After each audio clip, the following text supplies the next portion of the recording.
Araling Panlipunan 6, Quarter 2, Code AP6, PDP-2E5. Hello kids, it's me, Teacher Kaki. Welcome back to our class. Kung hindi pa kayo nakapag-like, share, and subscribe, please do it now. And don't forget to hit the notification bell button for more updates and videos. Thank you! Labanan sa Bataan, Labanan sa Corregidor, at Death March. Bago natin umpisahan ang ating talakayan, magkakaroon muna tayo ng pre-test. Panuto. Isulat ang tama o mali. Una, nagsimula ang labanan sa Bataan noong Enero 1942. Mga bata, ano ang sagot ninyo? Magaling. Ang tamang sagot ay tama. Pangalawa, nagkaroon ng kakapusan sa pagkain sa panahon ng labanan sa Bataan dahil hinarang ng mga Hapones ang daanan sa Pasipiko. Ano ang sagot ninyo mga bata? Magaling. Ang tamang sagot ay tama. Pangatlo, pinagmartsa ang mga sundalong Filipino at Amerikano mula sa Bataan patungong Pangasinan. Ano ang sagot ninyo mga bata? Magaling. Ang tamang sagot ay mali. Pang-apat, sumunod na pinagbagsak ng Hapones ang Corregidor matapos ang Bataan. Ano ang sagot ninyo mga bata? Magaling. Ang tamang sagot ay tama. Panglima, nangako si General MacArthur ng pagbabalik sa Pilipinas. Sabi niya, I will never return. Ano kaya ang sagot ninyo mga bata? Magaling. Ang tamang sagot ay mali. Ngayon naman ay tatalakayin natin ang ating aralin ngayon.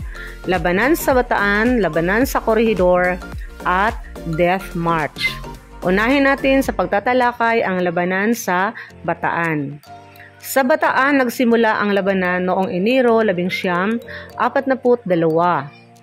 Nanatiling matatag ang tanggulan ng mga sundalong Filipino at Amerikano sa kabila ng makailang ulit na pananalakay ng mga Hapones.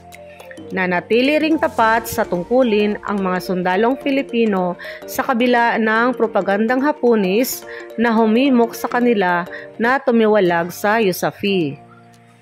Dahil din sa pagkontrol ng Japan sa Pacific na daanan ng mga sasakyang pandagat mula sa Europe, nalimitahan ang tulong na natanggap ng Pilipinas mula sa US at Great Britain. Nagkaroon ng kakapusan sa pagkain, gamot, bala at armas. Maliban sa malnutrisyon, naging suliranin din ang pagkalat ng samot-saring sakit tulad ng malaria, dengue, dysentery at avitaminosis or kakulangan sa vitamina C. Pinaghinaan din ng loob ang mga sundalong Filipino at Amerikano, bunsod ng pagpapatupad ng Europe First Policy. Sa naturang polisiya, napagkasunduan ng dalawang bansa na ituon ang kanilang yaman at atensyon sa paggapi sa kalabang Germany sa Europe. Sa utos ni US President Roosevelt, tumulak patungong Australia si MacArthur noong Marso 11, 1942 upang pangunahan ang hukbong sandataan doon ng US. Humalili sa kanya bilang Commander-in-Chief ng USAFI si General Jonathan Wainwright. Mula sa Australia, ipinarating ni General MacArthur ang kanyang pangakong I shall return. Sa Bataan, ang mahigit 3 buwang opensiba ng puwersang Hapones ay humantong sa tuluyang pagsuko ni General Edward King, commander ng hukbong sandatahan sa Bataan.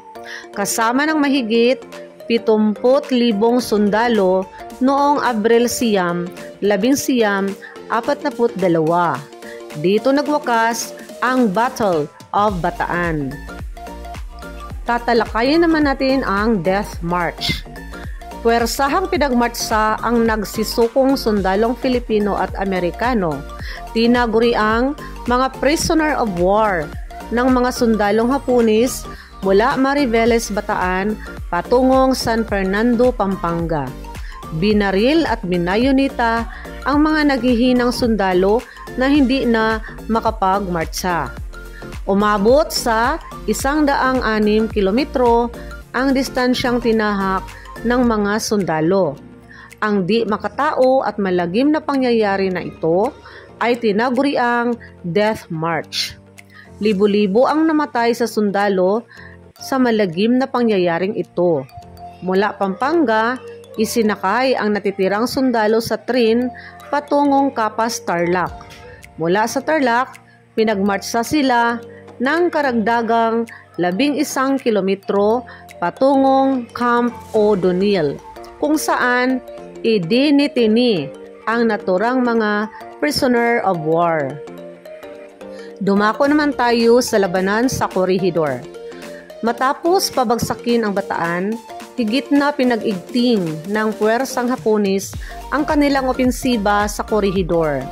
Matapos ang sunod-sunod at walang habas na pagbumba ng mga Hapones at huling tanggulan ng Pilipinas, formal na sumuko si General Wainwright kay General Huma noong Mayo 6, 1942.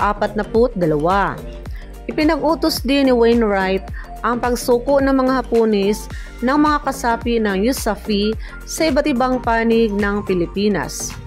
Sa puntong ito, tuluyan nang napasakamay ng mga Hapones ang Pilipinas. Matapos natin talakayin ang ating aralin ngayon, magkakaroon tayo ng unang pagsasanay.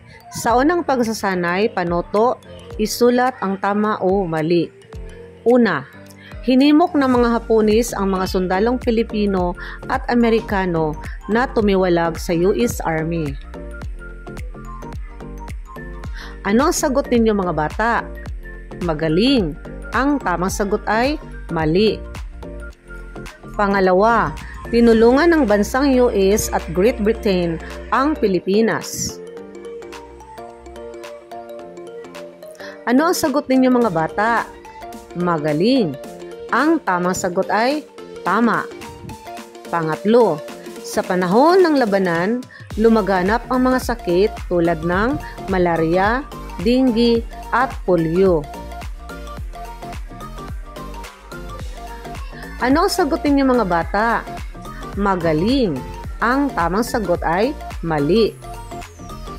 Pang-apat, si Jonathan Wainwright ang Commander-in-Chief ng USAFE. Ano ang sagot ninyo mga bata? Magaling. Ang tamang sagot ay tama. Panglima, mula Tarlac, isinakay ang mga sumukong sundalo sa bus patungong Camp O'Donnell. Ano ang sagot ninyo mga bata?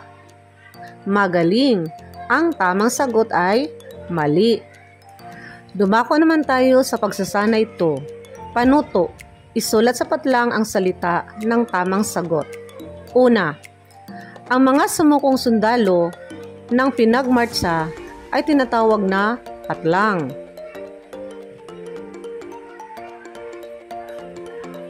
Ano ang sagot ninyo mga bata? Magaling. Ang sagot ay prisoner of war. Pangalawa, patlang ang tawag sa pagmartsa ng mga sumukong sundalo. Ano ang sagot ninyo mga bata? Magaling. Ang tamang sagot ay Death March. Pangatlo, inutusan ni Patlang si General MacArthur na magpunta sa Australia upang mamuno sa sandatahan doon. Ano ang sagot ninyo mga bata? Magaling. Ang tamang sagot ay Pangulong Roosevelt.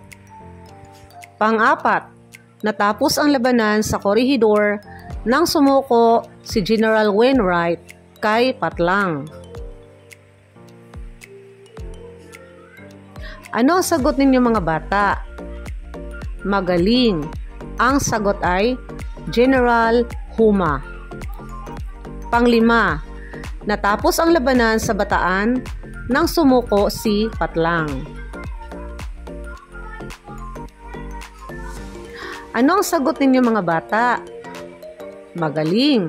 Ang sagot ay General Edward King. Dumako naman tayo sa pangatlong pagsasanay. Panuto, piliin ang titik ng tamang sagot. Una, ano ang dahilan kung bakit natapos ang labanan sa Bataan? Letter A, sumuko si General MacArthur. Letter B, sumuko si General Wainwright. Letter C, sumuko si Pangulong Roosevelt. Letter D, sumuko si General Edward King. Ano ang sagutin niyo mga bata? Magaling. Ang tamang sagot ay sumuko si General Edward King. Pangalawa, ano ang sinabi ni MacArthur bilang pangako sa mga Pilipino? Letter A, I shall return. Letter B, I will return. Letter C, goodbye Pilipinas. Letter D, I will come back. Ano ang sagot ninyo mga bata? Magaling. Ang tamang sagot ay I shall return. Pangatlo, ano ang ginawa ng mga Hapones sa mga sundalong hindi na makapagmartsa? Letter A, pinagpakain ng prutas. Letter B, binugbog. Letter C, pinagbaril at binayoneta. Letter D, binitay. Ano ang sagot ninyo mga bata? Magaling. Ang tamang sagot ay pinagbaril at binayoneta. Pang-apat, pinagmartsa ang mga prisoner of war o sumukong sundalo mula sa Patlang. Letter A, Manila hanggang Tarlac. Letter B, Pampanga hanggang San Fernando. Letter C, Bataan hanggang Corregidor. Letter D, Bataan hanggang Pampanga. Ano ang sagot ninyo mga bata? Magaling. Ang tamang sagot ay Bataan hanggang Pampanga. Panglima, bakit nagkaroon ng kakapusan sa pagkain at malnutrisyon sa panahon ng labanan sa Hapones, Pilipino at Amerikano? Letter A, kinokontrol ng Hapones ang daanan sa Pasipiko. Letter B, hindi tumulong ang Amerika o US sa Pilipinas. Letter C, inuuna ang pagtulong sa mga sumukong sundalo. Letter D, wala sa nabanggit. Ano ang sagot ninyo mga bata? Magaling. Ang tamang sagot ay kinokontrol ng Hapones ang daanan sa Pasipiko. Mga bata, ilan ba ang nakuha ninyong score? Kung kayo ay nakakuha ng 4 at 5, siguradong kayo ay makakapasa. Tandaan, lumaban ang mga sundalong Pilipino at Amerikano laban sa mga Hapones, ngunit hindi kinaya ng kanilang puwersa ang Hapones dahil sa hindi na umabot ang tulong na pagkain, bala at armas dahil sa hinarangan ng Hapones ang mga daanan sa karagatang Pasipiko. Kaya nagkaroon ng kakapusan hanggang sa sumuko sila, yung sundalong Pilipino at Amerikano, at sila ay natalo. Mga bata, sana ay may natutunan kayo sa ating aralin ngayon. Maraming salamat sa inyong pakikinig at sa iyong panonood. Hanggang sa muli, salamat, bye-bye!